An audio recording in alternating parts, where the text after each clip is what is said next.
AP బీజేపీకి నూతన సారథి వచ్చారు. ఉత్కంఠకు తెరదించుతూ బీజేపీ హైకమాండ్ పీవీఎన్ మాధవ్ను బీజేపీ రాష్ట్ర అధ్యక్షుడిగా నియమించింది. రకరకాల పేర్లు తెరపైకొచ్చాయి, అనేక పుకార్లు వచ్చాయి. వాటన్నింటినీ తెరదించుతూ మాధవ్ పేరు ఖరారైంది. ఈసారి పురంధేశ్వరికి కొనసాగింపు లభిస్తుందని అంతా ఆశించారు, కానీ అలా జరగలేదు.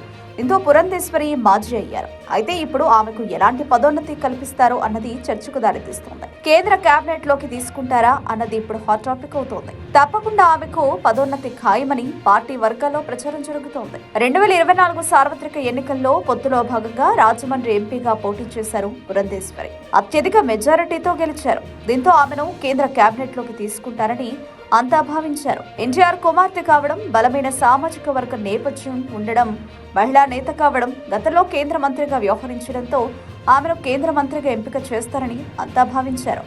అయితే బీజేపీ నుంచి భూపతిరాజు శ్రీనివాస్ వర్మకు అనూహ్యంగా ఛాన్స్ దక్కింది. అయితే అప్పట్లో బీజేపీ రాష్ట్ర అధ్యక్షురాలిగా ఉండడం వల్లే మంత్రిగా అవకాశం దక్కలేదని భావించారు.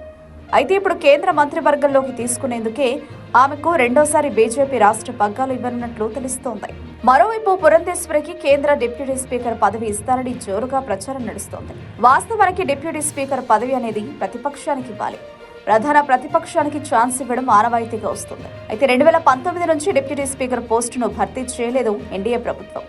అయితే ఇటీవల కాంగ్రెస్ పార్టీ దీనిని ప్రజల్లోకి బలంగా తీసుకెడుతోంది. దీంతో కేంద్రంలో అధికారంలో ఉన్న ఎన్డీఏ పునరాలోచనలో పడినట్టు తెలుస్తోంది. డిప్యూటీ స్పీకర్ పదవి భర్తీ చేసేందుకు ఆలోచన చేస్తున్నట్లు సమాచారం. అయితే ఏపీ నుంచి పురంధేశ్వరికి ఆ అవకాశం ఇస్తారని పొలిటికల్ సర్కిల్లో ప్రచారం జరుగుతోంది. దగ్గుపాటి పురంధేశ్వరిది సుదీర్ఘ రాజకీయ నేపథ్యం. భర్తతో పాటు ఆమె సైతం తెలుగుదేశం పార్టీలో ఉండేవారు. 1995 టీడీపీ సంక్షోభ సమయంలో చంద్రబాబుతో కలిసి నిర్ణయం తీసుకున్నారు. ఆ తర్వాత చంద్రబాబుతో ఏర్పడిన విభేదాలతో కాంగ్రెస్ పార్టీలో చేరారు. ఎన్టీఆర్ కుమార్తెగా కాంగ్రెస్ పార్టీ సైతం గౌరవించింది. 2004-2009 ఎన్నికల్లో కాంగ్రెస్ పార్టీ తరపున ఎంపీగా పోటీ చేసి గెలిచారు పురంధేశ్వరి. కేంద్ర మంత్రి కూడా అయ్యారు. అయితే రాష్ట్ర విభజనతో ఏపీలో కాంగ్రెస్ పార్టీ తుడిచిపెట్టుకుపోయింది. దీంతో పురంధేశ్వరి బీజేపీ వైపు వెళ్లారు. 2014లో టీడీపీతో పొత్తులో భాగంగా ఎంపీగా పోటీ చేసి ఓడిపారు. 2019లో సైతం ఓటమి ఎదురైంది. అయితే 2023లో అనూహ్యంగా బీజేపీ రాష్ట్ర అధ్యక్షురాలిగా నియమితులయ్యారు. టీడీపీతో పొత్తు కుదుర్చుకోవడంతో బీజేపీకి ఓట్లు, సీట్లు పెరిగాయి.